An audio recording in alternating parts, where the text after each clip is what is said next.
Hello everyone, welcome to my channel. Today I will discuss you numismatics. तो start करते हैं। तो सबसे पहले हम देखेंगे कि न्यूमिस्मेटिक्स होता क्या है। What is numismatics? Numismatics is the study of coins and currency encompassing not only the collection of coins but also the analysis of their historical cultural significance. Coins are more than just currency, then can represent a society, economy, politics, religious and artistry के बारे में हमें coins बताते हैं। Coins हमें बताते हैं कि हिस्टोरिकल बैकग्राउंड के बारे में बताते हैं, कल्चर को बताते हैं, साथ ही जो हैं सोसाइटी के बारे में बताते हैं, इकोनॉमी के बारे में बताते हैं, पॉलिटिक्स के बारे में बताते हैं, रिलीजन्स के बारे में बताते हैं और आर्ट और कल्चर के बारे में भी बताते हैं। तो कॉइन्स जो होते हैं उसकी स्टडी को कहते हैं न्यूमिस्मैटिक्स।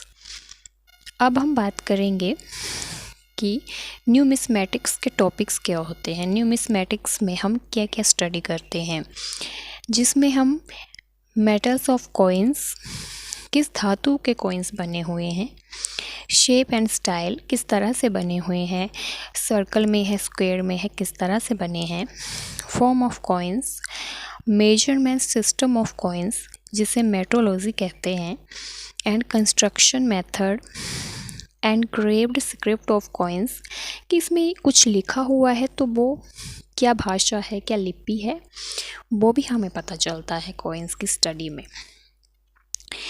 मुद्रा निधि ये एक एंशियंट टर्मोलॉजी है। मुद्रा निधि मीन्स स्टॉक ऑफ कॉइन्स, सिक्कों का बहुत बड़ा ढेर जो होता है उसे मुद्रा निधि कहते हैं। अब हम बात करेंगे एंशियंट हिस्ट्री ऑफ कॉइन्स की, कि कॉइन्स को एंशियंट हिस्ट्री में किन किन नामों से जाना जाता था। अगर हम बात करें अकॉर्डिंग टू ऋग्वेदा, तो ऋग्वेद में हमें निष्क, सुवर्ण, शतमान एंड पाद जो शब्द हैं या जो वर्ड हैं वो सिक्कों के लिए मिले हैं।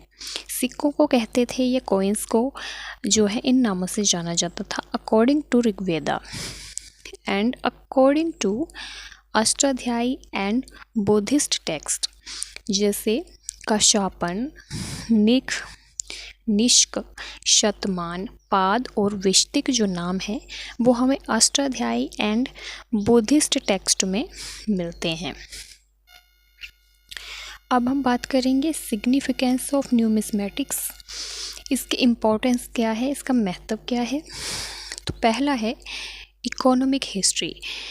कॉइन्स हमें इकोनॉमिक हिस्ट्री के बारे में बताते हैं, जैसे जो उस समय की जो इकोनॉमिक कंडीशन थी, सिस्टम किस तरह से उस दौर का था इकोनॉमी का, सोसाइटी में जो है किस तरह के जो है टैक्स होते थे, या कितने जो है सिक्के किस धातु के बने होते थे, या सोने के बने हुए हैं तो उस दौर की इकोनॉमी काफ़ी अच्छी है, या किसी और धातु के बने हुए हैं, तो उस तरह से जो है वो इकोनॉमिक कंडीशन को डिफ़ाइन किया जाता था। And political history, coins often were the likeness of rulers, symbols of power revealing information about governance. Coins हमें पॉलिटिकल हिस्ट्री के बारे में बताते हैं और रूलर कितना पावरफुल था, एंड साथ ही जो है उसके गवर्नेंस की इंफॉर्मेशन प्रोवाइड करवाते हैं। ट्रेड एंड कॉमर्स की बात करें, इसके साथ ही जो ट्रेड और कॉमर्स था किस तरह से चलता था, किन किन देशों के साथ उनके रिलेशनशिप्स थे, किन किन रीजन्स के साथ, किन किन कंट्रीज़ के साथ जो है किन मार्गों से, किन रूट से जो है वो ट्रेड एंड कॉमर्स होता था, उसके बारे में भी हमें इंफॉर्मेशंस कॉइन्स में मिलती है। एंड आर्टिस्टिक एक्सप्रेशन, किस डिज़ाइन से बने हुए हैं, किस तरह से बनाए हुए हैं, जो बनाने वाले क्राफ्टमैन होते थे वो किस तरह से सिक्कों को बनाते थे, किन टेक्निक्स का यूज़ करते थे, एंड उस दौर में जो है सिक्कों का जो डिज़ाइन होता था या उसमें किस तरह के डिज़ाइंस होते थे वो हमें सिक्कों से पता चलते हैं। Religious history, Coins represent religious history. For examples, Kushana rulers. Kushana rulers के सिक्कों में हमें Greeks, Europeans, Hindu God and goddess के जो फोटोज़ हैं या चिन्ह हैं या सिंबल्स हैं वो देखने को मिलते हैं। उन्होंने अपने सिक्कों पर हिंदू, यूरोपियंस, ग्रीक्स जो गॉड और गॉडेस थे उनको अंकित करवाया था। तो ये इन्फॉर्मेशंस हमें सिक्कों से मिलती है। रिलीजन्स की इन्फॉर्मेशन मिलती है कि उस टाइम में कौन सा रिलीजन्स था एंड किसी रूलर के सिक्के मिले हुए हैं तो उसमें हमें पता चलेगा कि वो रूलर किस धर्म को मानता था, किस धर्म से रिलेटेड था और जो है उसकी किस धर्म में आस्था थी। एंड साथ ही पर्सनैलिटी इन्फॉर्मेशन, किसी का व्यक्तिगत जीवन भी हमें सिक्कों पे देखने को मिलता है। Ancient coins are describe some rulers personal life, जैसे किसी की हॉबीज़ हैं, किसी का पर्सनल लाइफस्टाइल है, किसी का इंटरेस्ट है। For example Gupta ruler Samudragupta. Samudragupta के जो कॉइन्स हैं हमें बताते हैं कि उसका पर्सनल इंटरेस्ट था प्लेइंग द हार्प, कि बीड़ा बजाना उसका इंटरेस्ट था, उसकी हॉबी थी। उसके सिक्कों पर हमें समुद्रगुप्त को बीड़ा बजाते हुए दिखाया गया है।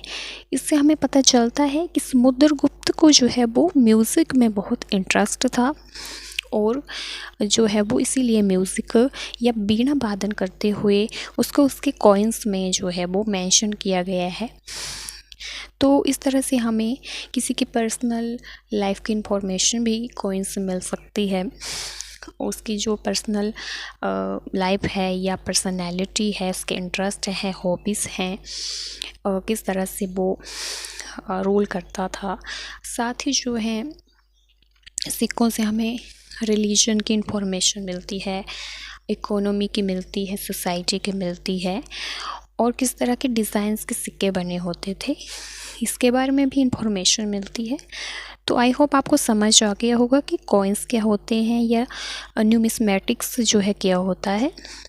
कॉइन्स की स्टडी जो होती है वो न्यूमिस्मेटिक्स कहलाती है और न्यूमिस्मेटिक्स में हमें बहुत सी चीज़ों को स्टडी करना होता है, जैसे किसी सिक्के का भार कितना है, वो किस धातु से बना हुआ है और एंशिएंट टाइम में किन किन नामों से सिक्कों को जाना जाता था, ये भी जो है हमें एंशिएंट टेक्स्ट में देखने को मिलता है। आई होप आपको आज की जानकारी अच्छी लगी होगी।